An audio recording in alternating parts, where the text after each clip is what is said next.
और ये आपको ही नहीं, आपको मतलब पूरे इंसान जितने भी ह्यूमन है सबको स्टोरीज पसंद है, तो आपको स्टोरी पे ही काम करना है if you want to be a public speaker. I don't want to talk about Independence Day, about global warming, about women empowerment, about child poverty, about GDP, about कोविड-19, अबाउट लॉकडाउन। आप collect करो, phone में save करो, PDF निकालो, screenshot लो, do something, but ये पहले ही करके रखो। आप जब स्टेज पे होते हैं और जब सामने से क्वेश्चंस आते हैं, जब ऑडियंस पूछते हैं या कुछ वो प्रिपेयर करके भी जाता है, आई होप हो सकता है मिस्टर बीस्ट के बारे में जानते होंगे, he is world most famous YouTuber.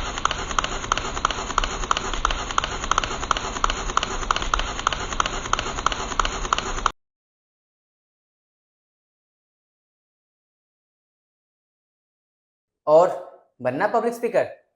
आइए, so welcome to day 2 of becoming a master public speaker. इस वीडियो में आप और हम मिलके काम करेंगे रिसोर्सेज को। अब मैं बता, ये तो प्लान नहीं था, बट मैं बताता हूँ कि डिड यू नोटिस जब मैं बोल रहा था I was taking some pause, है ना। एक्चुअली ये ना पॉज प्लान नहीं था, but actually when I was talking creating the content in my mind when I was speaking. तो ऐसा नहीं है कि हर स्पीकर्स जब स्टेज पे होते हैं और जब सामने से क्वेश्चंस आते हैं, जब ऑडियंस पूछते हैं या कुछ वो प्रिपेयर करके भी जाता है, प्रिपेयर्स एवरीथिंग, या जो क्वेश्चन आया उसका जवाब उसके पास पहले से बना होता है, नहीं था। लेकिन since he has practised public speaking so many times कि now he knows the art, कि ठीक है आपने एक सवाल पूछा, मेरे पास आंसर फॉर्म नहीं है but I have the knowledge, तो मैं एक वैसा पॉज लूंगा पहले बोलने से पहले भी मैं पॉज ले सकता हूँ, like I just took a pause of 10 seconds, ज्यादा नहीं, अदरवाइज वो काफी ऑकवर्ड हो जाएगा। But while I am speaking, जब मैं बोल भी रहा हूं तब भी मैं एक वैसा पॉज लूंगा जो लगे भी ना कि मैं बहुत ज्यादा सोच रहा हूं, एक नेचुरल भी लगेगा और एट द सेम टाइम मुझे आंसर फॉर्मेशन में मदद भी मिलेगी। सो पॉज के बारे में एनीवे हम आगे पढ़ने वाले, प्रैक्टिस में आएगा, अभी नहीं, अभी उस पर फोकस नहीं करते। अभी हम आते हैं कि आपको रिसोर्सेज क्या चाहिए to become a public speaker, क्योंकि जो प्रैक्टिस करना है तो आपको कुछ तो चाहिए, ठीक है ना। अगर सपोज आपको शूटिंग सीखना है तो आपको क्या चाहिए, गन्स और बुलेट्स। इसी तरह से जब आपको पब्लिक स्पीकर बनना है, now that you have decided, so the first task is to make a collection of some good stories। कितनी कहानियां चाहिए? अगर आपको इंग्लिश में पब्लिक स्पीकर बनना है, like if you want to do public speaking in English, और definitely आपको इंग्लिश में स्टोरी चाहिए। बट इफ यू वांट कि मुझे नहीं हिंदी का पब्लिक स्पीकर बनना है, तो आपको जो स्टोरी चाहिए वो हिंदी में, ठीक है। So stories are something that we need the most at this stage.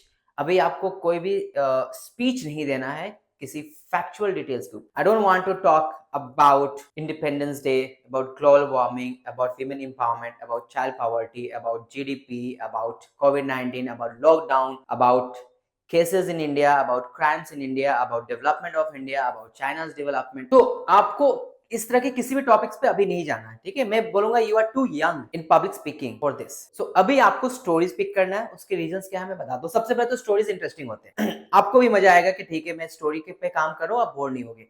Because किसी चीज को करने में सबसे ज्यादा इंपॉर्टेंस इस चीज का होता है कि जो इंसान इस चीज को कर रहा है ना, वो ना उसे गिव अप करे। Because there are many people who start but there are very few people who reach the destination। बाकी लोग बीच में गिव अप कर देते हैं, and I don't want you to be the one who gives up in between। तो आपको करना क्या, आपको स्टोरीज पिक करना है, ठीक है।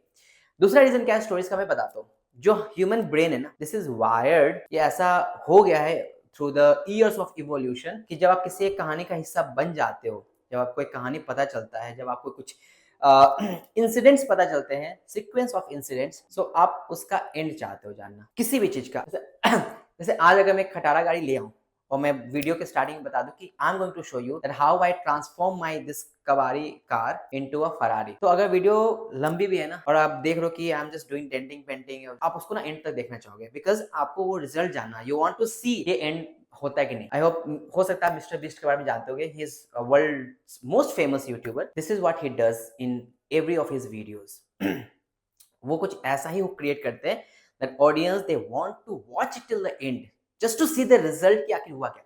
सो स्टोरीज से ही आपको स्टार्ट करना है। एंड द लास्ट रीजन की स्टोरीज क्यों, because I hope you know कि इंसान बनने से पहले हम सब बंदर थे। इनफैक्ट उस बंदर बनने के बाद जब इंसान बन रहे थे ना, तो initially we were hunters and gatherers, मतलब हम या तो शिकार करते थे या फिर हम फल फूल और खाने की चीजें इकट्ठा करके लाते थे, फिर हम सब खाते थे। अब प्रॉब्लम ये थी कि back then humans they didn't have language. अब लैंग्वेज नहीं होने की वजह से जब भी वो जाते थे हंटिंग करने और whenever they would go to gather some food, definitely they would encounter with some accidents, some incidents that they had not expected. कभी शेर मिल गया, कभी टाइगर मिल गया, कभी पहाड़ से गिर गए, कभी नदी में पैर रखा, 4 लोग गए थे 3 बह गए, कभी मिले ही नहीं. So now they had all these stories to tell to their community. वो वापस आते थे, they had young children, they had their I can say women, उन्हें बताना होता था, but they didn't have any language. So somehow they would draw कि चलो बोर्ड पे आके they are just drawing कि भाई सी देख लो, ये बड़ा सा एनिमल है, इसके सूंड है तो ये हाथी है, और इसके सामने जाना मत क्योंकि ये आपका भी शिकार कर सकता है. So they had many stories. So over the years ना humans ने लैंग्वेज बनाने के पहले, because you understand language was definitely a very difficult task, बहुत सारी कहानियां किसी तरह से कन्वे किया और स्लोली ह्यूमन ब्रेन वायर्ड हो गया कहानियों को लेकर. सो इसीलिए मूवीज जो इंडस्ट्रीज है, आपको ही पता है इंडिया में बॉलीवुड कितनी बड़ी इंडस्ट्री हो चुकी है, बाहर हॉलीवुड कितनी बड़ी इंडस्ट्री हो चुकी है. मतलब वो अरबों रुपए लगा देते हैं, उनको बिल्कुल श्योरिटी होती है कि अगर आज मैं एक एवेंजर्स मूवी बना रहा हूँ और आगे इसमें मैंने अगर अरबों रुपए भी डाल दिए, तब इनको पता होता है कि विद इन 1 मंथ वो से रिकवर कर सकते हैं, या हो सकता है उससे पहले ही कर लें. आजकल तो 1 वीक के अंदर वो मूवी का पैसा रिकवर हो. क्यों होता है? क्योंकि इंसान का ब्रेन ना हार्ड वायर्ड है. आप अगर एक मूवी आज देखते हो जिसमें सलमान खान किसी एक्ट्रेस के साथ हो, दूसरी मूवी में किसी और एक्ट्रेस के साथ होगा, और तीसरी मूवी में किसी और एक्ट्रेस के साथ. हाँ, मैं मानता हूँ रियल लाइफ में भी यही हो रहा है सलमान खान के साथ, बट मैं मूवीज की बात कर रहा हूं. कैसे हो रहा है? अब क्यों मूवीज हर बार देख रहे हो? क्योंकि आपको स्टोरीज पसंद है, और ये आपको ही नहीं, आपको मतलब पूरे इंसान जितने भी ह्यूमन है सबको स्टोरीज पसंद है. तो आपको स्टोरी पे ही काम करना है if you want to be a public speaker. So first task, आज का जो प्लान ऑफ एक्शन है वो ये है, कलेक्ट एटलीस्ट 50 to 100 स्टोरीज. आप कलेक्ट करो, फोन में सेव करो, पीडीएफ निकालो, स्क्रीनशॉट लो, डू समथिंग, बट ये पहले ही करके रख लो आप, क्योंकि उसके बाद ना हम चूज करेंगे कि initially we will choose the small stories, मैं आपको ट्रेनिंग देने के लिए, बाद में मीडियम साइज, एंड देन बड़ी स्टोरीज पे भी जाएंगे. Then I be able to teach you, मैं आपको बता पाऊंगा जो मैं बता रहा हूँ, आप कैसे कि मॉड्यूलेशन, कैरेक्टर, टोनालिटी, बहुत सी चीजें प्रैक्टिस करने को है. Today what you have to do, आपको स्टोरीज बनाना है. आप बस कलेक्ट करना शुरू कर दो. Millions of stories are there in the world, आप आराम से कर लोगे. ठीक है, अब ये खुद से बनाओगे मे बी वो थोड़ा सा बोरिंग हो सकता है, तो ऐसा नहीं करना. ठीक है, नाउ जब स्टोरीज आपके साथ पास हो जाएंगे, तो अभी के लिए बस ये है कि till the time I upload my next video number 3, आप उस स्टोरीज को देखना, रीड करना शुरू कर देना. ठीक है, सो आज के लिए इतना रखते हैं. Today it's just about stories. Thank you so much. See you in the next video.